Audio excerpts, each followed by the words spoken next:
तू चलता चल तू चलता चल तू चलता चल.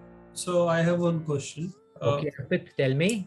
Why did Maratha not fought in the very first month? Why did they wait for at least 3 months to starve and then they decided to fight? Good question. Very good question. Very good question, Arpit. What happened was when they were surrounded, right? The Marathas could not break out immediately. They were looking for what they thought was their hold from here, and another Maratha army from Pune, which led by the Peshwa himself, would come to their rescue. But because of a lot of political reasons, a lot of delay, though the Maratha army set out from Pune, it was delayed by 3 months. It left only sometime around December. And when it had reached someplace near the Narmada is when they got news that the defeat had already taken place. So he was waiting for reinforcements to come. That could never happen. Neither did supplies and logistics reach them.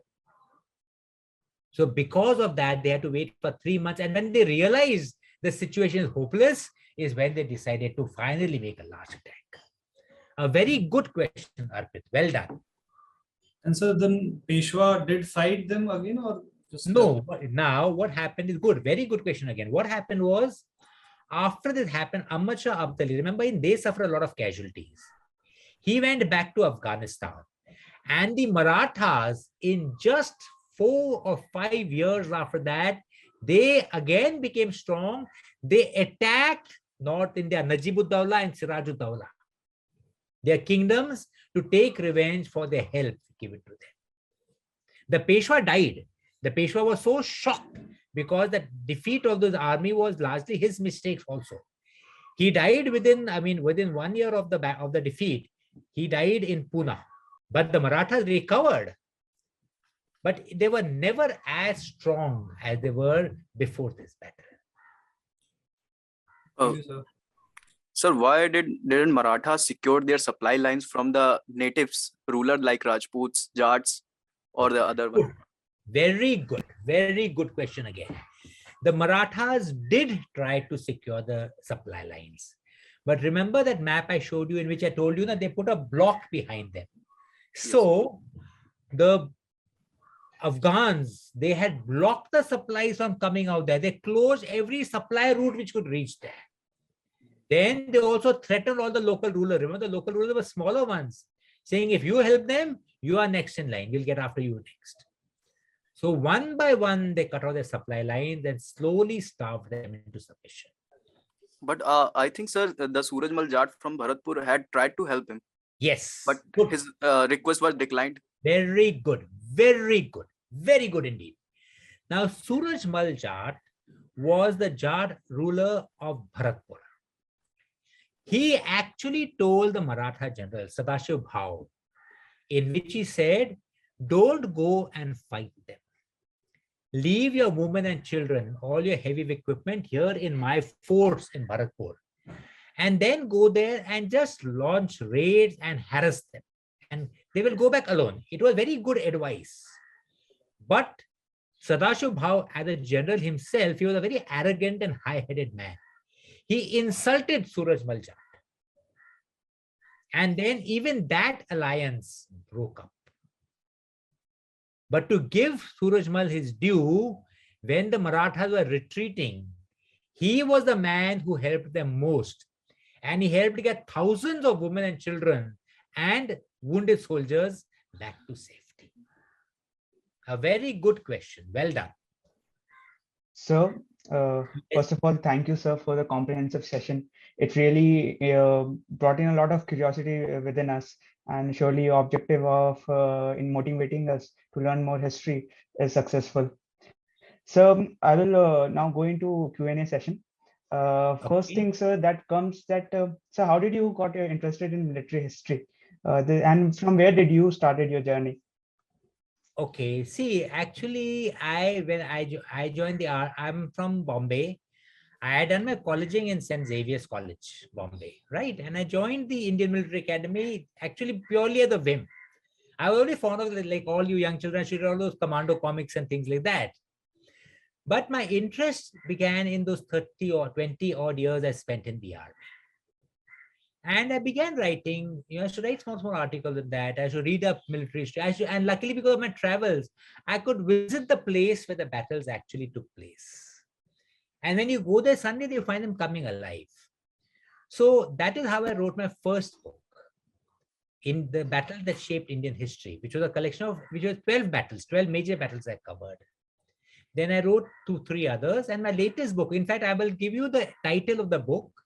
It is called India's Battles from Kurukshetra to Balakot. It is a very comprehensive coverage of all India's battles. Should you all like, I could say, if there are 8 or 10 of you who want to pick up the copies, I could have it sent across to you all, through the No Frills Academy, so you could read it and find out more about our battles. A signed one, sir? Yes, I will sign it. All right. Please, sir, I would Signed love one, to okay. take it. I'll find a way to sign and send across to you. Don't worry on that. Okay. A very right question from Vikram, a signed one. Uh-huh. Sir, coming to the next question, in your presentation, sir, you told that Indians were not aware about gunpowders Correct. and cannons. So then the question that is coming inside my mind, why? And what is the history of this gunpowder? And why were Indians left out of it? Very good. Brilliant question, Adarsh. Congratulations. You see, I want to share one more story now with you. Where did gunpowder originate from? China. When China. did it originate? So China. Yeah, but when? I think over 3,000 years. No, utna dur to nahi, around 13th century. Okay. It was discovered in China. From China, where did it go first? I think through the Silk Road, it would have gone to the Mediterranean. No, Europe by Marco Polo. no, it came to India. Okay. But what did Indians do with it? Atishbaji. Well, sure. They Yes, surely didn't use it. we used it to make crackers, firecrackers. Now, when the same technology reached Central Asia, the bloody Afghans, the bloody Kazakhstan, Uzbekistan, who are supposed to be such a low primitive civilization compared to us, they realized its potential as a weapon of war. And they used it for cannons and guns. So Indians were aware of gunpowder. We just did not use it correctly. And that is why I keep on telling many of my students whom I speak to the different audit, technology and understanding technology is such an important aspect of battles and winning battles. A very good question again. Thank you, sir. So the next question is regarding World War. So we are aware that when the Britishers were at World War, then Indians cooperated in the hope that after the war is over, we'll get our independence. Correct. But that didn't came so. So, sir, what were our contribution in the World War, in the European theater, in the Pacific theater? What are few of the battles that you can tell us about? You know something, in both the wars, the First World War and 1.4 million Indian soldiers participated in the wars. 1.4 million. We were participating in a war which we had nothing to do with. It was a war between two European powers. We were used as cannon fodder. We fought in virtually all in the First World War, we fought largely in Mesopotamia, that is Iran, Iraq, today's Iraq, right? We were also fighting in the fields of France. But we were fighting another man's war for which we got nothing. When we came back to India in 1919, most of the soldiers were from Punjab. Remember that. The British rewarded their loyalty by the Jallianwala Bagh massacre. Similarly, in the Second World War, Indian soldiers, again, about almost 1 million Indian soldiers participated in every front against the Japanese, against the Germans, against the Italians, everywhere. But in return, when the soldiers came back, there's one more, that's one of the reasons why I want to bring, there was a famine in Bengal. And they were supposed to be sending a shipload of grain to Calcutta to help alleviate it. Winston Churchill deliberately blocked that ship from reaching and helping the Indians. It was diverted to another country instead. So the Indians, I say the Indians were suckered in this. And when we got independence, it was nothing to, they didn't reward us for it, nothing doing. In fact, if you all read it, I will tell you all about this story some other time. After that, in 1946-47 came the naval mutiny, in which the naval sailors mutinied in their ports. And the British realized that they remembered in 47 that in 1857 they had barely contained it. Now they were weakened by the wars. If there was another mutiny, they would not be able to handle it. That is the reason they left, not because of any non-violence or anything like this. Yes, sir. So now I will come towards the time of independence. That's 1947. It's well known that during independence, the army and the bureaucracy was divided within the two countries. So what was the effect of this partition? Because there is a statement that I've heard that after independence, Pakistan got the army and we got the bureaucrats. This is a statement that I had heard. So Right. what is your take on that partition? No. Good. What happened was the army was roughly divided along religious lines. Okay. Like for example, now most of the Muslim, like say the Punjab regiment, had got Punjabi Muslims. Most of them, of course, went to Pakistan. Now, even within the army, say I'm from an armored regiment. Sometimes the squadrons were, we got class composition. Jats, Rajputs, Muslims, Sikhs, whatever. So even within the regiment, say a Muslim squadron went to Pakistan from a particular regiment, say Pune Horse in India. In Pakistan, Province Horse, the Sikh squadron of that came into India to India. So there was actually a kind of a cross migration, as you know, which took place within there. The army was divided along religious lines, right? Or they were told you take a choice. Almost in India, of course, a lot of Muslims opted to stay behind in India, and they rose to really go and they fought very patriotically for the country. But when you say the army went to Pakistan, what you mean by that was the bases went to Pakistan. Remember, the British bases were geared against Afghanistan and Russia. So most of the major bases, Peshawar, Wagera, were in Pakistan. In India, a lot of the cantonments came after that. But otherwise, the division was largely on religious lines, and it was quite a fair distribution of both equipment, manpower, everything was divided between India and Pakistan. So just a follow-up question to that. It is properly known that due to Britishers leaving, there was a change in the top brass also. So how was this transition that was happening? Especially we know about Field Marshal K.M. Cariappa coming up and taking the power. So how was this transition of top brass taking place? See, firstly, now you see when the transition was taking place, in very, very slowly, Indian army officers were rising to command units. Right? Earlier on, it began off with Indians only being able to reach the rank of JCOs, Viceroy commissions as they called it, right? Then we became officers, then we were allowed to command our own units and things like this. People even reach say like Field Marshal Cariappa and all who reached the higher positions. Nehru actually had said that we do not have experience in higher leadership. So he wanted the British commander-in-chief to continue. When he was told, if that is the case, we don't have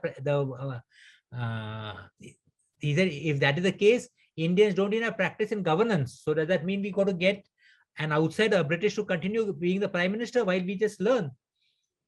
And that is when General Cariappa took over. Similarly with Pakistan, they had a transition in which a British governor was placed. The commander-in-chief de facto, I think it was Massavi, his name was there for both India and Pakistan, who oversaw the transition.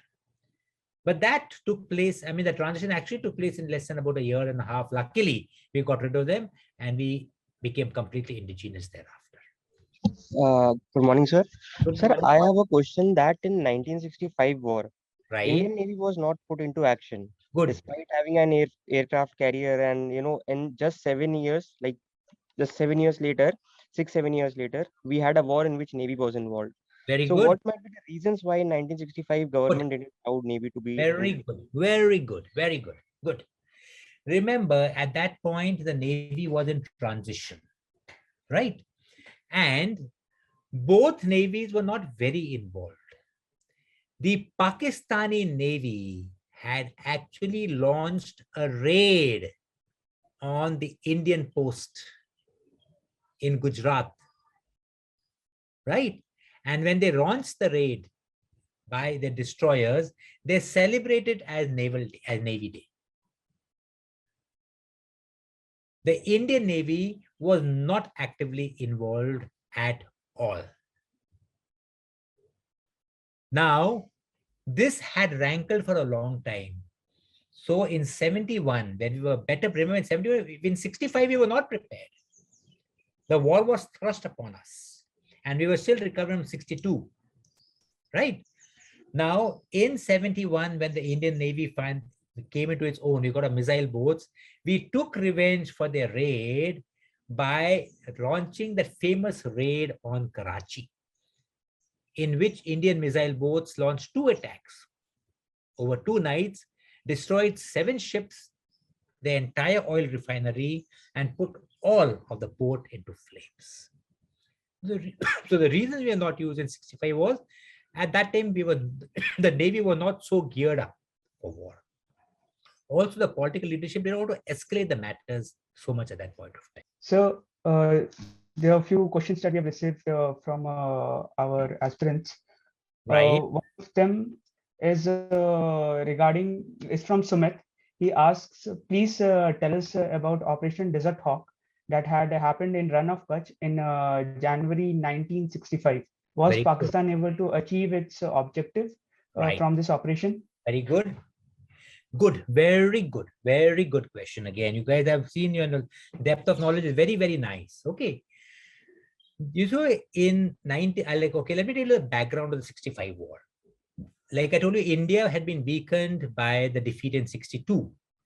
Pakistan had become strong by a lot of new equipment which had come into there. So they said, okay, now is the right time for us to take over Kashmir through military means. So they said, but before we do that, let us test the Indians. So they decided that they will launch an incursion in the Rann of Kutch. Now they claimed parts of the Rann. They said this is ours, including the fort of Kunjar Kot. Now, around March, and between January and March, the Pakistani army, with their new tanks and howitzers and artillery, they launched attacks, incursions into the Rann of Kutch. They captured these forts of Kunjar Kot and others. And in many ways, when the Indians, we didn't have any presence out there except for some police presence. So 50 independent para brigade was sent out there. More troops were sent into that area, and they were finally contained. The UN called a ceasefire in the Rann of Kutch in June, in which both sides agreed to move back to their original position. Now, in that operation, the Pakistanis did emerge the better off. They captured almost 11 of our posts. They had come quite deep. And in many cases, remember, they had inflicted defeats on the Indian forces opposing them because we were not ready, because we were not so well equipped as they were.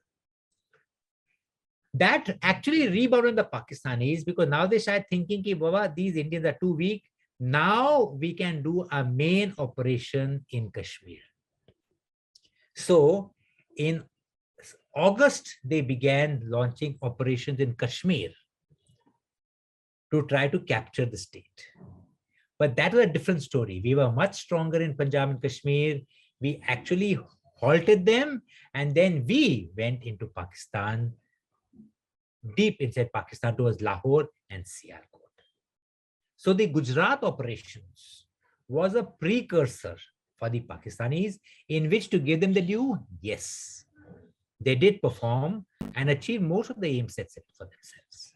Sir, what was the reason So, of giving there them are the three- Haji Pir Pass? Sorry, okay, good, right.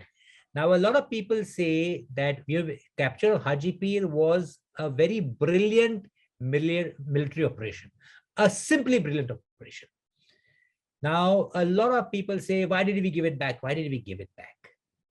But you must remember, at that time when the ceasefire talks were going on in Tashkent,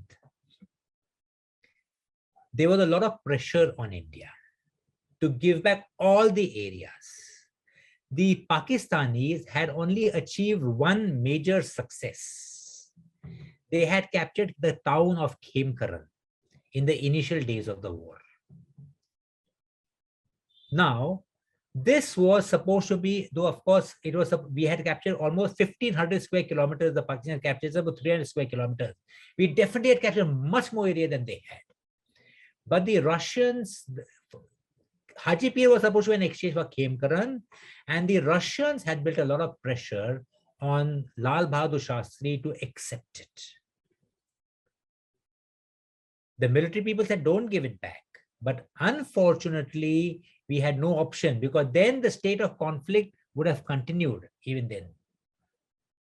That is why Haji Pir Pass had to be given back to them. So now there are 4 interview questions that are left. Right. I will take one of them. That is, so during our independence, army was also called upon for the political integration of India. That means that we also had to face of Portuguese and also take Hyderabad. So Correct. what were the things that our army did during these Very events? good. Now, if you take a look at it, there were 3 places where the military was involved. One was in Hyderabad, the other was Kashmir, and then was in Gujarat, Junagadh. in Junagadh, right? 3 places. Now, if you take a look at it, Junagadh was done in 47 itself. We took over Junagadh virtually without the Nawab ran, and we took it over without any problems. Kashmir, as you know, the problem continued for almost 1 year. Okay, till 47, 48. Now, Hyderabad was annexed in 1940. It was annexed through military action, police action, as we called it. If you take a look at the map of Hyderabad, it encompassed all of the Deccan. It was not just Hyderabad. It extended from Hyderabad all the way up to Aurangabad and beyond. And the Nizam of Hyderabad was the strongest. His own army was supposed to be the strongest army out there. They also had built up a force of 1 lakh Razakars, fanatics. They were doing a lot of atrocities inside Hyderabad. And that is when Sardar Patel decided to send in the army.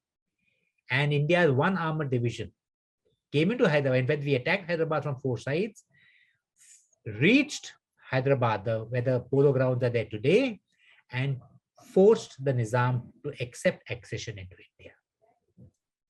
The next, of course, was in 1961 in Goa. Goa, if you remember, the entire state was still under the Portuguese. And that again, it was a wonderful operation lasting for less than a week, in which the Navy had its first success there when we sunk the Portuguese cruiser.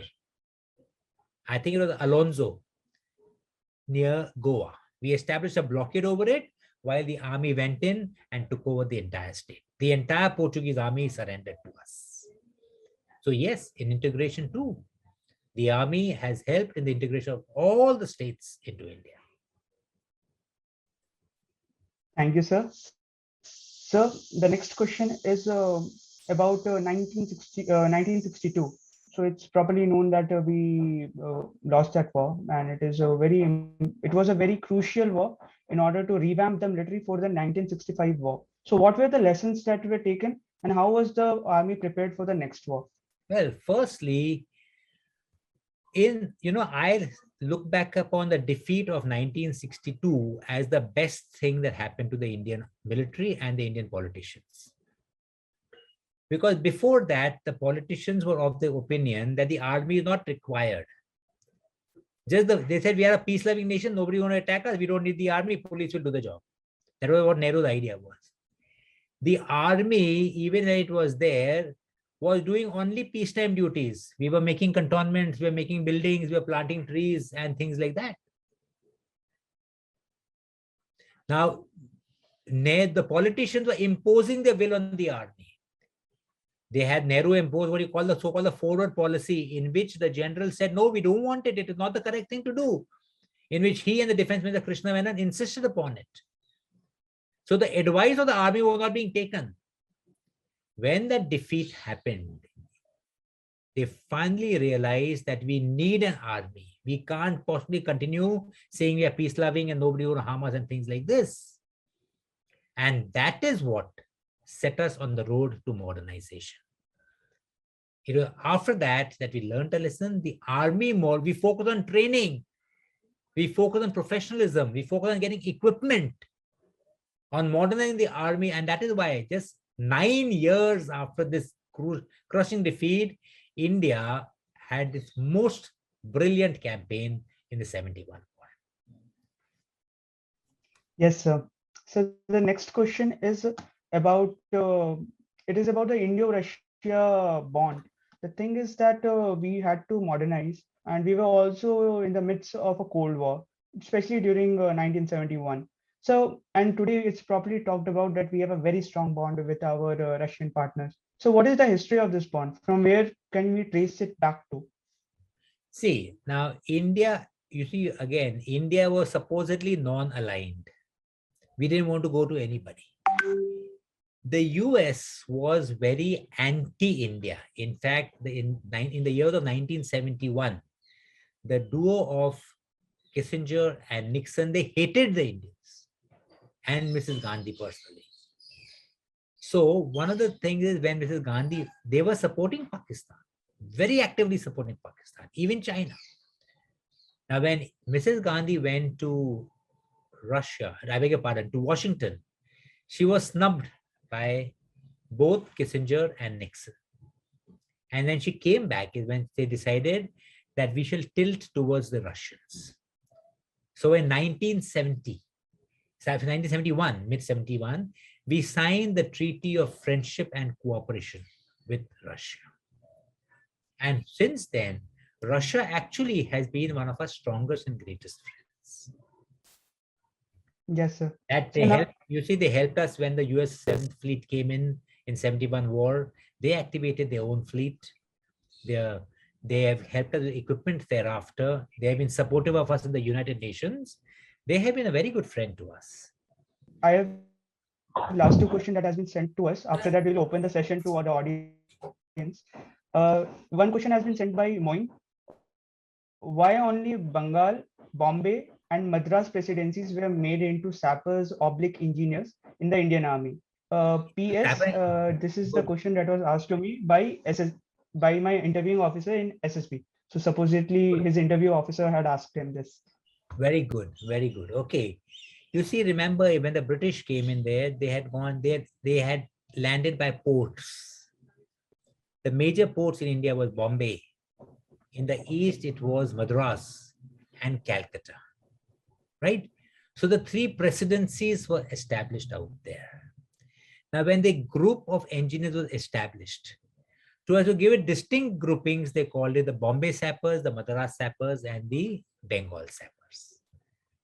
That's how it came about. There's nothing more to it than that. And even the people were largely then people from that area. Like the Madras sappers were largely South Indian troops. The Bengal sappers were largely from North India, though that is more cosmopolitan, both the other are more cosmopolitan. But in the Madras sappers, you'll find a larger percentage from the South, because in the initial days, the recruitment was largely from this particular belts. Understood, sir. So last question that has been present. After that, we'll open up the session. This question is from Vimal. And this is a question that is from World War II with Wehrmacht, Waffen-SS, and regarding these Luftwaffe things. So the question that is asked is, had the Wehrmacht not been fighting Russians on the Eastern Front, could they have defeated the British and US forces on the Western Front during World War II? Easily, completely. The entire history of the World War II was the Eastern Front. The Western Front was a sideshow. Nothing took place. I mean, I won't say nothing took place. The battles in the Western Front, it began in the 40s. It finished in 21 days when their panzers reached Dunkirk and threw the British and the expeditionary force out. It allowed them to escape. There was no action there, except for some activity in North Africa when Rommel fought against the British and the US forces. Then in June 1944, 6th of June, they attacked in the Normandy beaches. But the entire battles, the major battles were all in the east between the Russians and the Germans. So, had the entire force been allowed to concentrate on the western side, and had Hitler not made the mistake of opening a two-front war, oh, he would have taken all of Europe very comfortably. Okay, sir. In interest of time, I will wrap it here. First of all, sir, we are very grateful that you came and you enlightened us, and we are very much looking forward to the next session that will be on 1971, focused on that on next Sunday. So I would like to hand over the session to Yogita ma'am, and if Colonel Nehru sir is there, then I would like him to take up the proceedings to end it.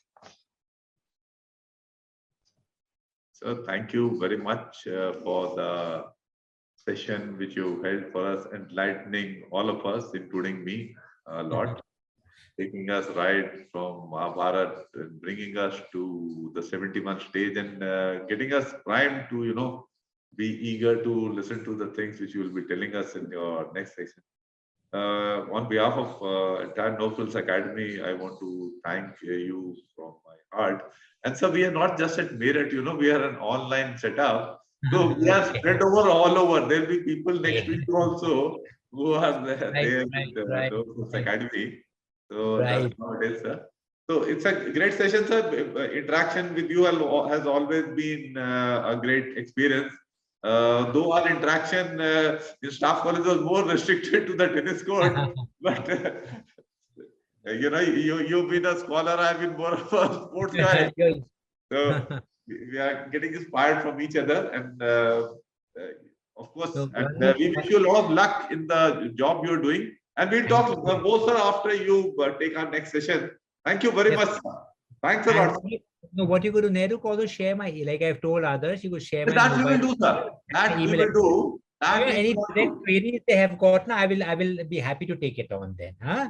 Yes, yes. Thank you, Nehru, and my best wishes to all the students. And I have truly enjoyed interacting with each one of you. Thank you very much.